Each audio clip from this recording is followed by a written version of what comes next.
요즘에 전기차 하면 제가 가장 관심이 가는 부분은 이 중국산 전기차인데요. 네. 중국산 전기차 기세가 무섭다. 그리고 우리나라에도 곧 들어온다라는 얘기가 있어요. 들어와야죠. 네. 그러니까 왜냐하면 지금 이미 들어와 있고요. 그런가요? 그러니까 네. 우리가 이제 전기차 그러면 많은 분들이 승용차만 생각하시는데 상용차는 이미 들어와 있습니다. 네. 지금 시중에서 많은 분들이 이용하는 버스가 그냥 이거 새 거네라고 타시지만 가만히 보시면 그 차가 중국산이 거의 절반입니다. 아, 그래요? 네, 이미 우리는 경험을 하고 있어요. 그러니까 중국산 전기차가 어떻습니까? 라고 버스 사업자한테 물어보면 괜찮아. 뭐 고장 없이 잘 쓰고 있어. 이제 이런 평가가 나오게 되는 네. 거고 이게 다만 이제 승용차로 넘어오면 중국 전기 승용차는 어떻습니까? 그러면 잘 모르겠는데 아직은 이제 그런 대답이 나오는 거죠. 네. 근데 이제 제가 단편적으로 생각하기로는 네. 중국산은 위험할 수도 있다. 안전하지 않을 수 있다는 생각은 들거든요. 네. 교수님 보시기엔 어떠세요? 그러니까 이제 이게 지금까지 우리가 가지고 있는 네. 내연기관 시대의 고정관념으로 보시면 돼요. 최근에 중국 전기 승용차가 유럽에서 충돌 시험을 받았는데 상당히 좋은 등급 받았습니다. 네. 근데 불과 10년 전에 내연기관차 가지고 충돌 시험 받은 적이 있었어요. 그때 유럽에서 평가는 뭐였냐면 네. 그냥 사지 마. 네, 푸어를 받았거든요. 형편없는. 네. 그러니까 사면 죽는다라는 평가를 받았단 말이에요. 그런데 10년이 지나서 전기 승용차 가지고 충돌 시험 받았는데 굿! 이 평가를 받았어요. 와. 그러니까 이 얘기는 그만큼 중국 기업들이 해외에 진출하려고 네. 와신 상담했었구나. 그런데 그것이 내연기관은 아니었다. 네. 전기 자동차로 와신 상담했고 그게 이미 조금씩 성공을 하고 있다. 이런 표현들이 적확하게 쓰이는 거죠. 그럼 아직 승용차는 중국산이 우리나라에는 들어오진 않은 상황이죠? 네네네네. 외국에선 지금 잘 팔리고 있나요? 중국을 제외한. 그렇죠. 지금 이제 어차피 중국 전기 승용차는 미국 안 갑니다. 네. 우리는 맨날 미국 이야기하고 있지만 중국에서는 그래요. 미국 안 가면 그만이야. 네. 왜? 우리한테 더 큰 시장이 있어. 유럽. 그렇죠. 그 다음에 이제 유럽, 동남아, 아프리카는 아직 이제 시장 자체가 거의 없으니까 그러면 이제 동남아하고 유럽인데 그 중에 어디를 먼저 들어갈까를 생각해 보면 유럽이 소득이 좀 있으니까 유럽으로 갔죠. 근데 유럽에서 엄청나게 호응이 커요. 네. 최근에 중국의 한 자동차 회사가 유럽의 헝가리에다가 30만 대짜리 공장을 지을까?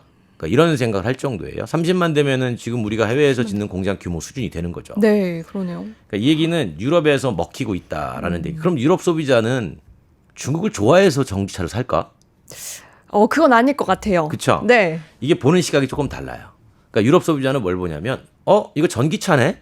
근데 어디 거야? 이렇게 보는 거예요. 아. 네. 그런데 이제 우리의 시각은 뭐냐면, 이거 한국 차네? 네. 근데 전기차야? 아, 그렇죠. 이렇게 보는 거예요. 어디 건지가 굉장히 중요하죠, 우리는. 그렇죠. 근데 네. 유럽 소비자한테는, 이거 연료가 뭐야? 이게 더 중요한 거예요. 오. 그러다 보니까, 전기차인데 타보니까 괜찮은데? 근데 중국산이네? 근데 괜찮은 걸?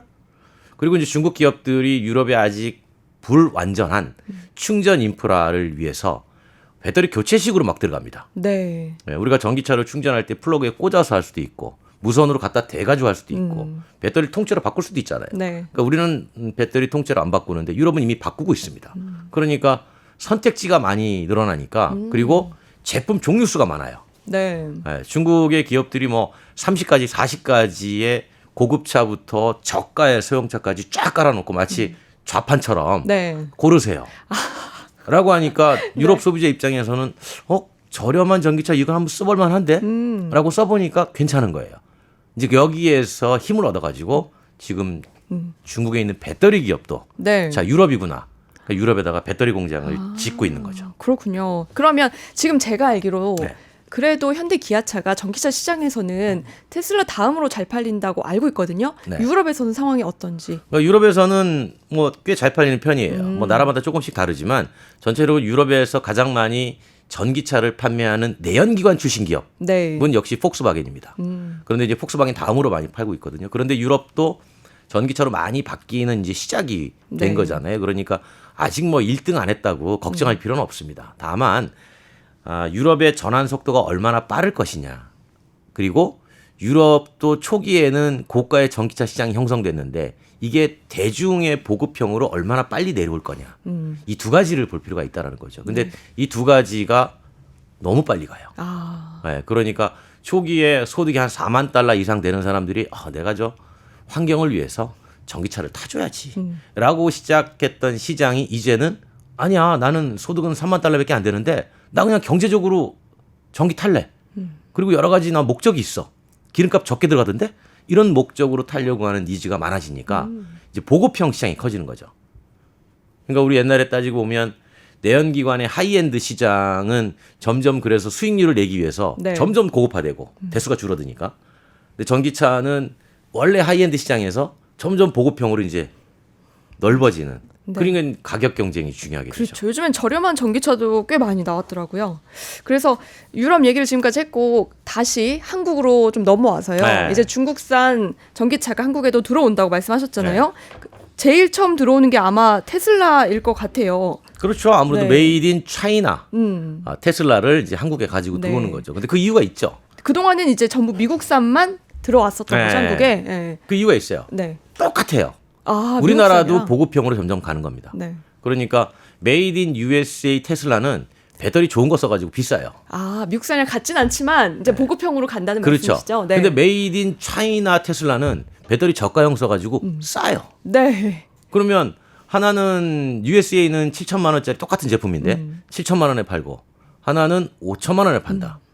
그러면 소비자 입장에서는 야 그래도 중국산 리튬 인산철 배터리 써가지고 저거 너무 저가 이미지 아니야? 를 누가 이기냐면 테슬라라는 브랜드 이미지가 이겨버리는 거예요. 아. 그러니까 저가에 보급하면 오히려 더 잘 팔리겠다. 네. 라고 생각해서 이제 중국산을 가지고 들어오는 거죠. 그러면 테슬라는 겉으로 보기에는 이게 미국산인지 중국산인지 전혀 알 수가 없겠네요. 몰라요. 아, 네. 그래요. 네. 안전에도 큰 문제는 지금까지는 없는 거고요. 배터리 안정성은 차이가. 사실은 우리가 만드는 삼원계보다 중국이 만드는 리튬 인산철계가 조금 더 안정성은 뛰어납니다. 왜냐하면 열 에너지가 저 에너지 밀도가 낮기 때문에 네. 그만큼 발열량이 좀 적죠. 네, 그렇군요. 그 테슬라 모델 Y가 들어온다고 하던데 이 네. 모델 Y는 원래 세계적으로도 잘 팔리는 그 모델이잖아요. 그렇죠. 그죠? 네. 제일 아마도 이게 앞으로 판매량이 급증하지 않을지. 겉으로 볼 때 예전에 우리 옛날 얘기해서 좀 송구스럽지만 네. 예전에 쌍용 자동차가 체어맨이라는 차를 만들어냈을 때 그 체어맨이 배기량이 3가지가 있었어요. 체어맨. 네. 지금은 사라졌어요. 네. 2300cc, 2800cc, 3200cc가 있었어요. 네. 근데 그거를 뒤에다가 뭘로 표시했냐면 CM400, CM500, CM600 이렇게 표기했단 말이에요. 네. 그런데 많은 사람들이 가장 많이 산 건 2300cc급이었습니다. 제일 저가였으니까. 네. 그리고 나와가지고 뒤에 있는 레터링을 네. CM600으로 바꿨어요. 아, 그거 하나만 떼서 숫자 네. 하나만. 어마어마하게 히트쳤습니다. 아, 그래요. 이게 똑같다는 거예요. 아. 그러니까 겉으로 볼 때 이게 메이드 인 차이나인지 네. 메이드 인 USA인지 구분이 안 간다면 그냥 사람들은 테슬라의 모델 Y만 보게 될 거고 그렇게 되면 저가의 모델을 사는 사람들이 네. 확 늘어나겠죠. 이 저가일수록 보조금 받기도 쉽잖아요. 더 많이 받잖아요. 보조금을 많이 받고 적게 받는 걸 떠나서 저가일수록 보조금 혜택이 늘어나니까 네. 경제적으로 이득이 더 생기는 거죠, 소비자는. 그쵸. 네. 그러니까 훨씬- 브랜드냐 네. 배터리의 성능이냐 그 차이인데 나는 브랜드가 배터리의 원산지를 감춰준다면 네. 나는 저가를 선택하겠어. 그리고 한 번에 갈 수 있는 그 용량도 비슷한 건가요? 네, 주행거리는 조금 이제 짧을 수 있겠죠. 아, 네, 네. 그런데 이제 이 주행거리는 이런 게 있어요. 제가 이제 항상 그렇게 얘기하는데 그 중국 소비자한테 당신은 한 번 충전해가지고 얼마나 가면 만족하시겠습니까? 라고 물어보면 한 400km 내외예요. 네. 근데 똑같은 땅덩어리에 미국 소비자한테 물어봅니다. 그럼 미국은 800에서 1000km 얘기합니다. 그러면 중국보다 훨씬 이 서울 부산 거리가 짧은 네. 우리나라 소비자한테 물어봐요. 600 정도 얘기합니다. 그럼 이렇게 우리나라 왜 이렇게- 역으로 이렇게 물어보죠. 네. 아니 왜 600이에요? 그러면 그래도 서울에서 부산까지 430km고 부산 시내 들어가서 목적지까지 갈 때 여유는 좀 있어야 되지 않겠습니까? 네. 그럼 이제 역으로 이렇게 물어봅니다. 중간에 안 쉽니까? 그렇죠. 휴게소에서 항상 네. 밥은 안 드세요? 이 얘기는 뭐냐면 전기차는 경험하면 경험할수록 주행거리가 상당히 긴 것이 오히려 불편하다라는 거를 아. 조금씩 깨닫게 돼요. 그러니까 그 1000km 갔을 때 내가 실제로 1000km까지 쓸 일은 거의 없어요. 네. 그리고 충전 인프라가 점점 많아지면 많아질수록 네. 그런 일은 더더욱 없어집니다. 그렇기 때문에 오히려 주행거리를 길게 주면 가격이 올라가잖아요. 그렇죠. 네, 그러니까 주행거리 적당히 주고 가격을 저렴하게 줄까? 주행거리 많이 주고 가격을 비싸게 팔까라고 소비자한테 선택을 하라 그러면 네. 저는 적당히 주고 가격은 좀 저렴하게 해주세요 쪽으로 가는 경향이 조금씩 생겨나는 겁니다. 네, 그렇겠네요. 그럼 앞으로 이제 테슬라 모델 Y가 나와서 중국산 나와서 얼마나 큰 판매량을 올릴지 좀 지켜보도록 하고요. 중국 전기차가 그럼 해외에서 어느 정도의 지금 판매 실적을 올리고 있는지도 뭐 수치상으로 저희가 알 수 있나요? 대략 아마 중국에서 해외로 나가는 전기 자동차 수출 물량 중에 네. 그 중에 이제 테슬라 거 빼고 중국의 순수 독자 브랜드가 대략 한 70에서 한 90만 대 정도 네. 이제 해외로 내보내고 있는데 뭐 숫자로 보면 작죠. 네. 네, 그런데 이제 우리가 주의하게 봐야 될 건 뭐냐면 이제 시작됐다는 거예요.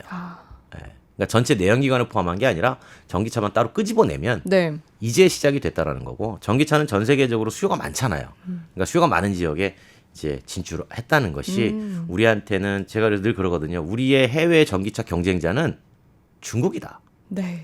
우리는 과거에 내연기관으로 시장을 점령했던 일본 차를 조금씩 빼앗으면서 성장을 했거든요. 네. 근데 이제 중국이 먼저 막 선점을 하기 시작해요. 이제 우리는 중국하고 경쟁을 해야 됩니다. 테슬라가 아니고 중국인가요? 보급형 시장에선 중국과 경쟁해야 되고 고급형 시장에선 테슬라랑 경쟁해야 돼요. 네. 그러니까 우리는 전문적으로 전기차만 만들어서 이끌어 가고 있는 시장의 선도 업체와도 경쟁을 해야 되고 그다음에 좀 뒤늦게 출발했지만 보급형으로 확대하려고 하는 그런 매스 대량 생산하는 그런 중국 기업들하고도 경쟁을 동시에 해야 되는 거죠.